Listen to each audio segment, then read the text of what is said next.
age of stone roads and bell towers, there was a question no one dared to ask aloud. Not in the market, not in the chapel, not even in the silence before sleep. The question was simple. Where do we go after we are born?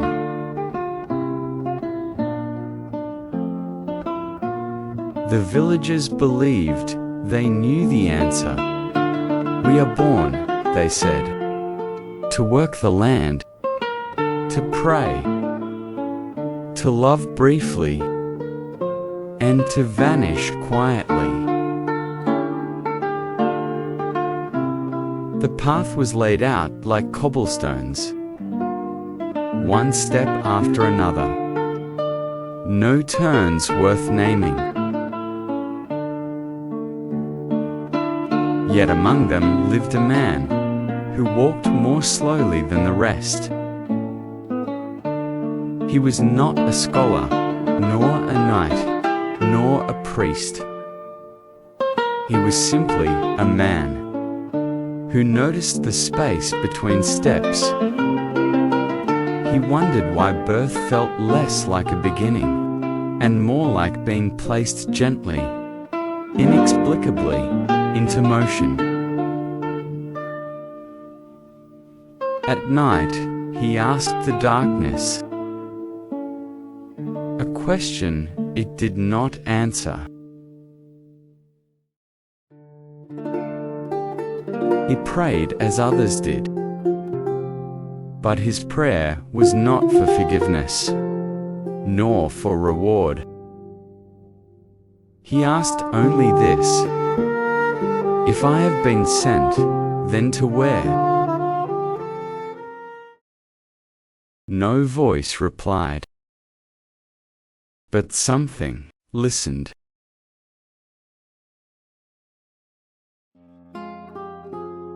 One morning, the bells rang without hands. The wind turned pages no one was reading. And for a brief moment, the world leaned closer, as if remembering him.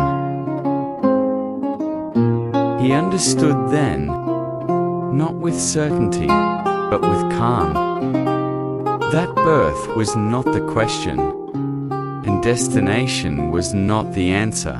The going itself was the meaning. To be born was not to arrive. It was to be sent. And so he walked, not to escape the world, nor to conquer it, but to honor the quiet agreement made at his first breath.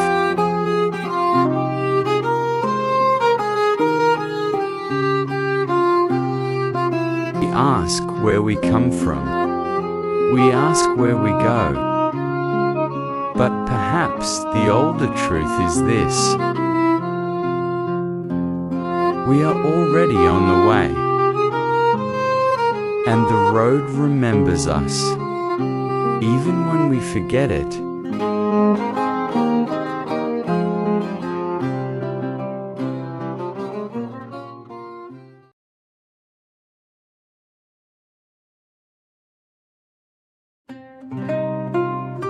In a certain kingdom, there lived a mapmaker named Elion.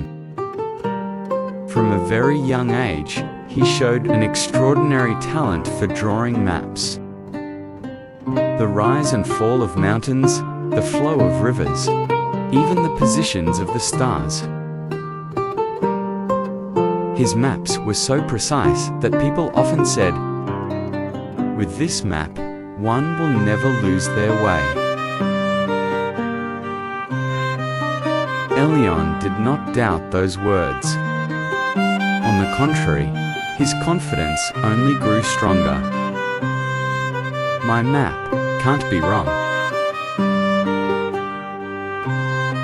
When people asked him for directions, he would unfold his map and say, "This road is wrong.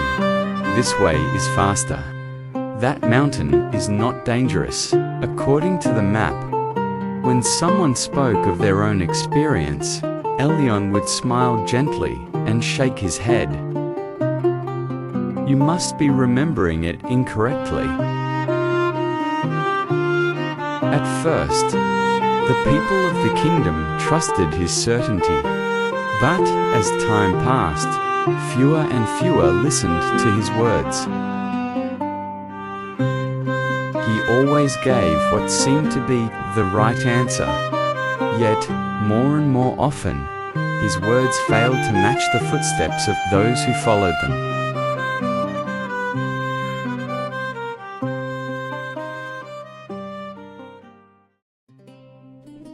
One day, the king summoned Elion. To the north, the king said, "There lies a forest not yet marked on any map. I want you to chart its paths." Elion did not hesitate for even a moment. "Referring to my map will be sufficient, Your Majesty."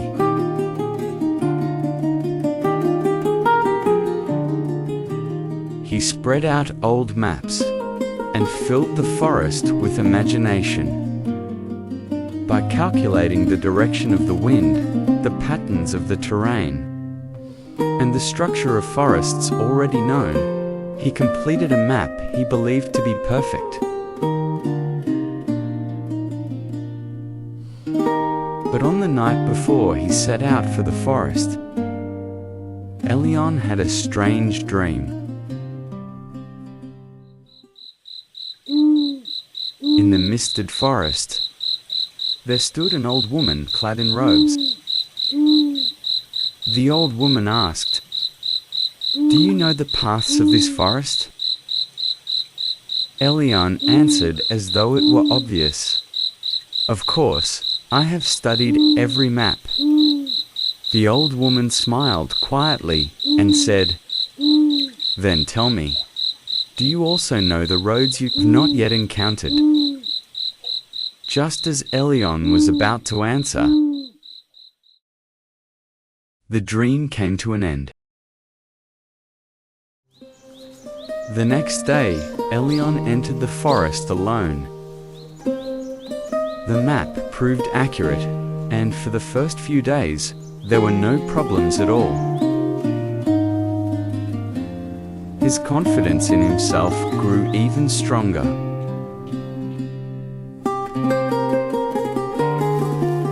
But the deeper he went into the forest, the more the paths began to stray from the map.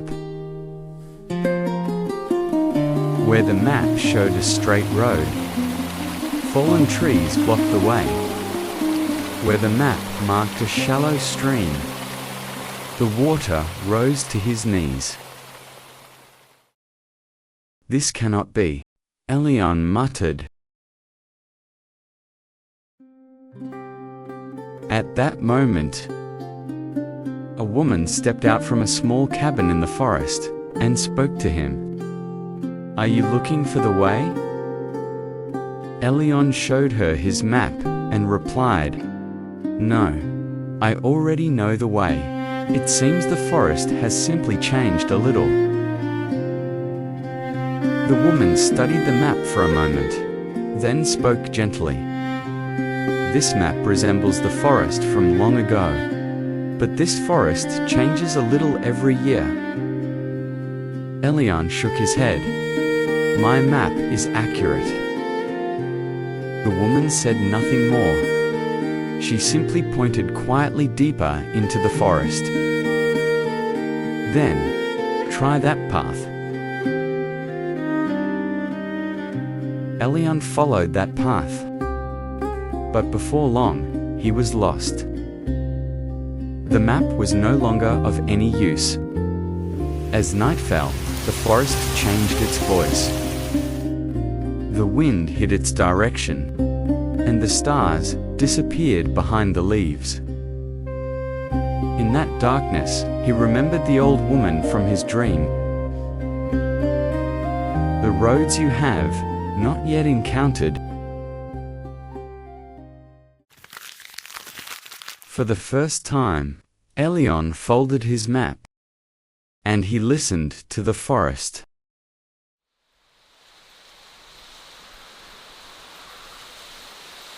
The sound of the wind,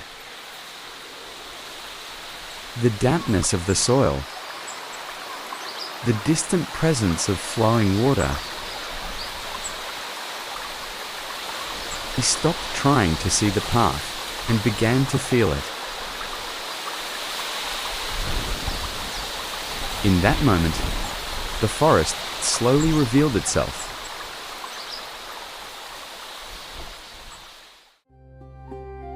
Days later, Elion emerged from the forest. In his hands was a new map, one unlike any he had drawn before.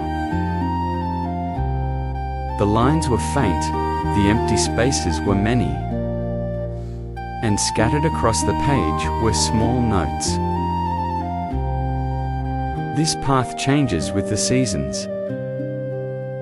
Listen to the words of those who live here. Uncertain.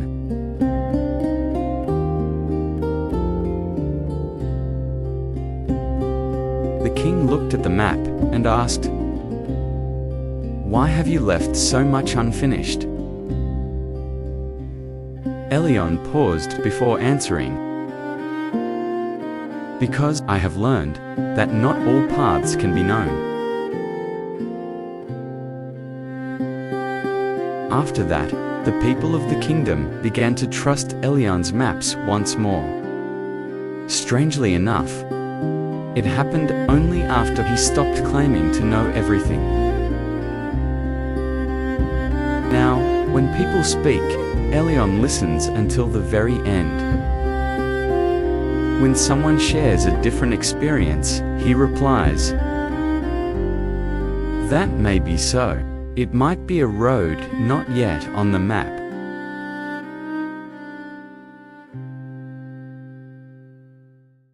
Elion still draws maps.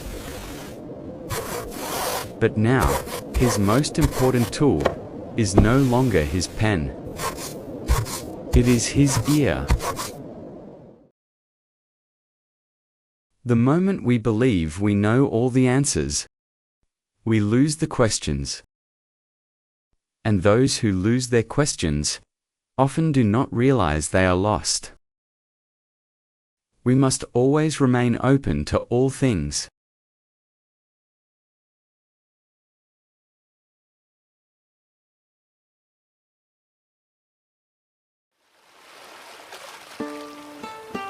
The sea was still asleep.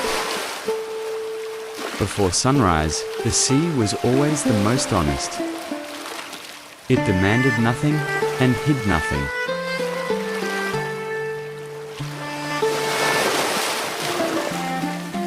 The old man pushed his small boat and followed the same path as always. It was a morning no different from yesterday. He paused for a moment and breathed in the scent of the sea. The fact that this morning still remained made him feel at ease. The old man rowed. Each stroke made a small sound as the oar cut through the water. The waves answered with a gentle sway. He did not fight the sea. He did not try to win or to prove anything. He simply moved at the same pace, in the same direction, together with it. To him, the sea was not a challenge, but a companion for the day.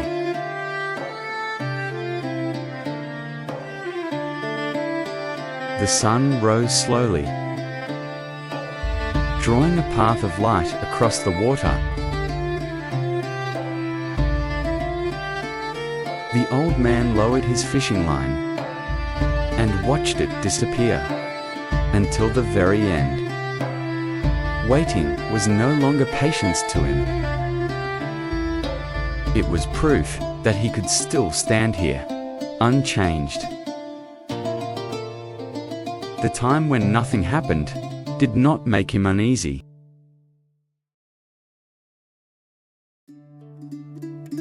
The fishing line trembled, just slightly, so small it could be missed. The old man did not rush. He did not tighten his grip. He knew that hurried hands often lose what is good. Life, too, had always arrived this way.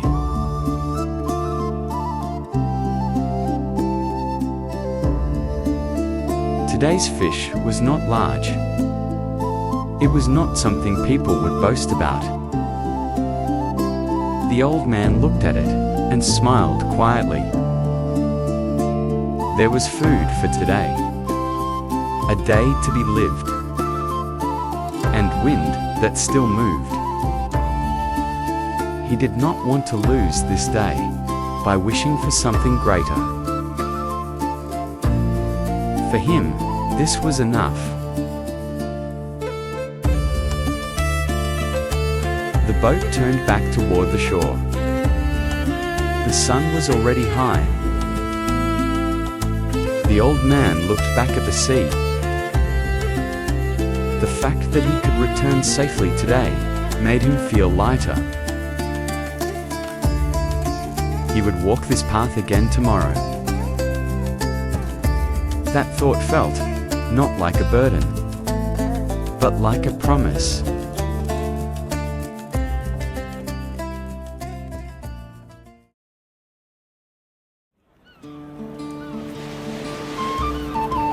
The village was slowly waking. The smell of bread, people moving about, the slow steps of a cat. Though it was a small harbor town, it was always full of life.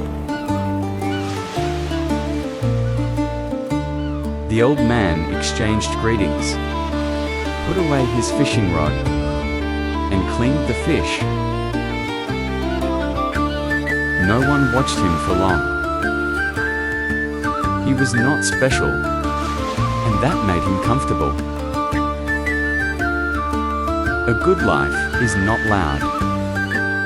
It knows how to stay.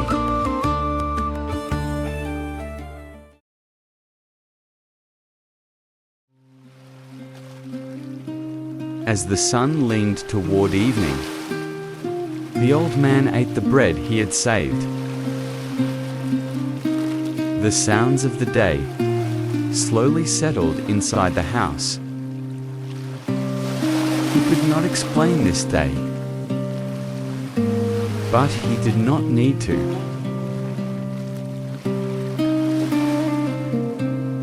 The old man looked at the sea in the evening. Nothing great had happened today. Nothing was lost, and nothing overflowed.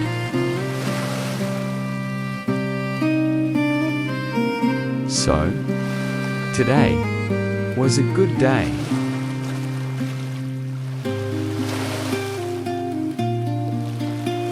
As long as mornings return, and hands remember their work, an ordinary life will always be enough.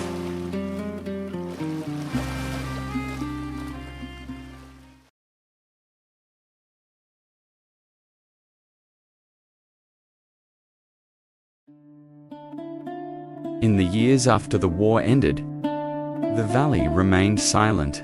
Not the peaceful silence of rest, but the kind that lingers after screams have been buried too deeply in the earth.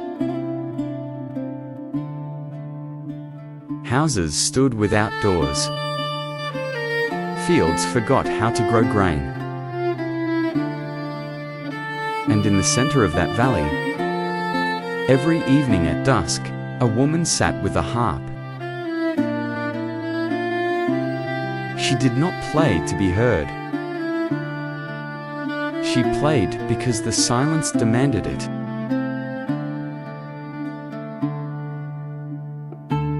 Her harp was old, its wood scarred by fire and ash.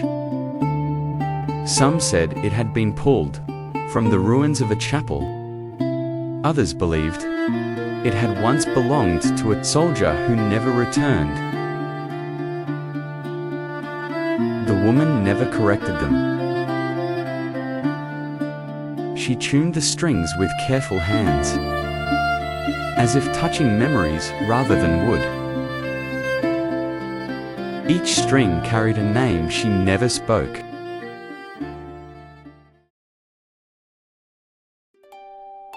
When she began to play, the music did not rise. It fell, softly, like snow onto graves. The melody was uneven. Sometimes a note trembled. Sometimes it broke entirely. Yet no one who passed through the valley ever forgot that sound. Children stopped crying when it reached them. Old people closed their eyes, not to sleep, but to remember.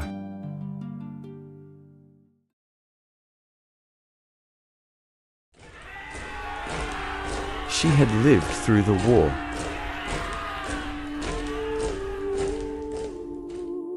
Not as a hero, not as a soldier, but as someone who remained.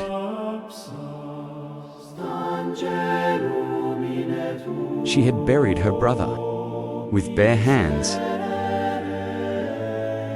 She had learned the weight of silence after names are no longer called.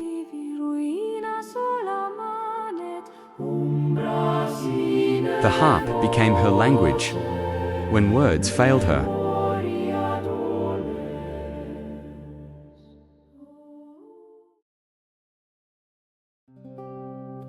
Travelers sometimes asked her what the song meant.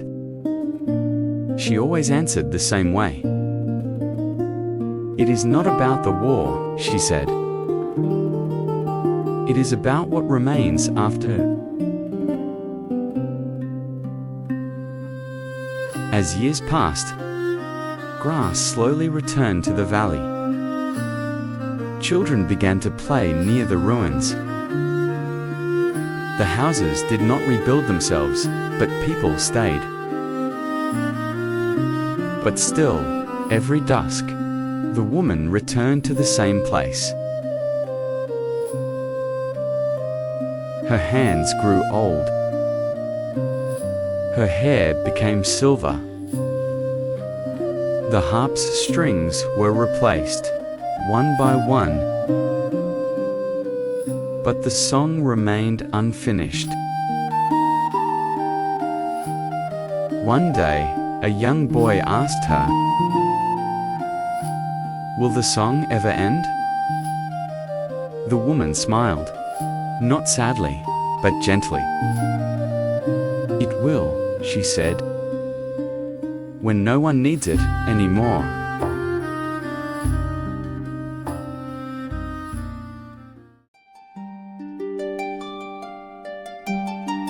On the day the woman did not return, the valley noticed immediately. People gathered where she once played. The harp rested there, untouched. No one dared to play it.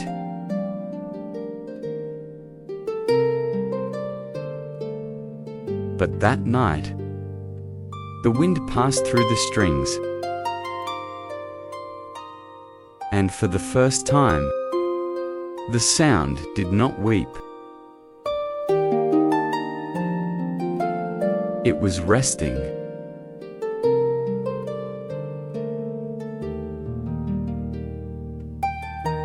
Some say the woman became part of the valley. Others believe she finally laid down the pain she had carried for so long. But when the dusk is quiet, and the world feels heavy with unspoken grief, some swear they still hear it. A harp, not mourning, but remembering.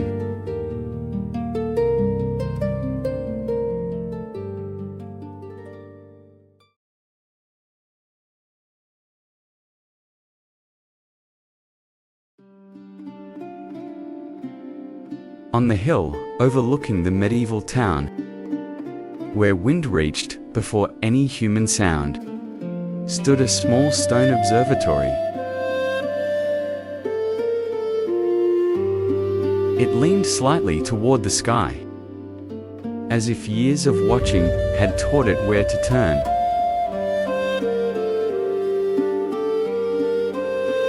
Inside lived an old astronomer, a scholar of the older tradition, working without lenses or telescopes. He relied on the naked eye, on instruments of wood and brass, and on patience shaped over decades.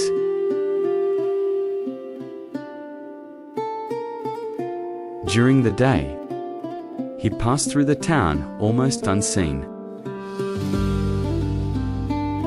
He bought bread, paid exact coins, and walked home without leaving a trace. When night arrived, his hours began.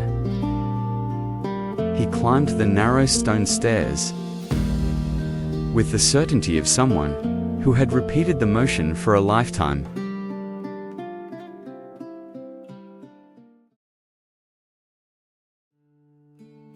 At the top, he opened the wooden shutters and let the night enter.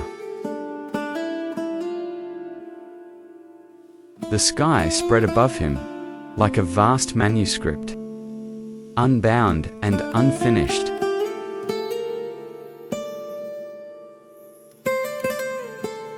He laid out his tools: a brass astrolabe, a wooden quadrant, knotted strings, and markings carved into stone. They were enough to follow the skies.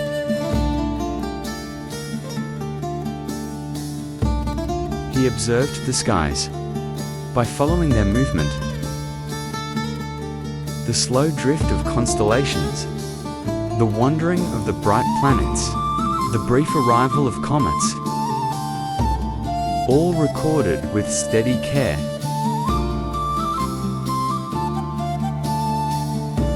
Some nights, the changes were barely visible. A star rising earlier than before, a planet hesitating near dawn. He wrote them down anyway. Other nights, clouds erased the sky completely. On those nights, he wrote nothing and simply waited.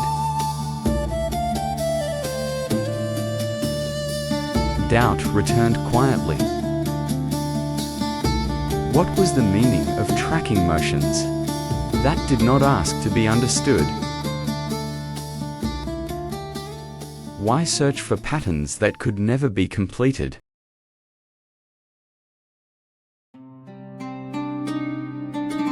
He remembered the years when nobles wanted predictions and priests demanded signs. He refused them all. He believed the skies were not messages meant for humans. They simply moved, whether watched or not.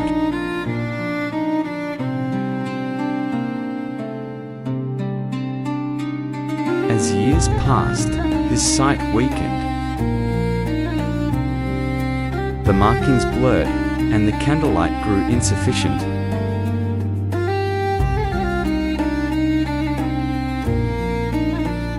One winter night, he understood what his work had been. He had not observed the skies to master them, but to take part briefly in something that would continue without him. That night, he he wrote his last note. I followed the movements of the skies. After I stopped writing, they would continue.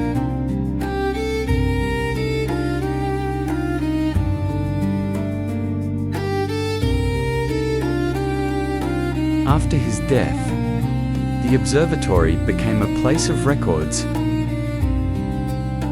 Other scholars arrived, not to finish his work, but to read it.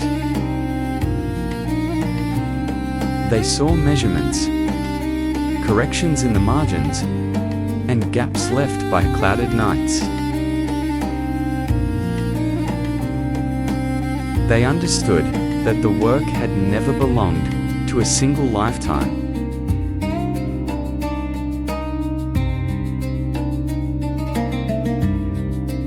In time, another scholar stood at the entrance of the observatory. He brought no new instruments, only the same patience.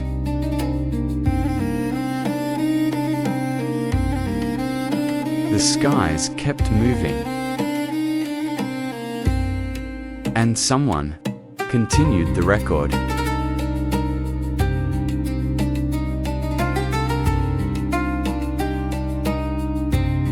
A reminder that a lifetime of patience and observation, quiet, unfinished, and unseen, can still be deeply valuable.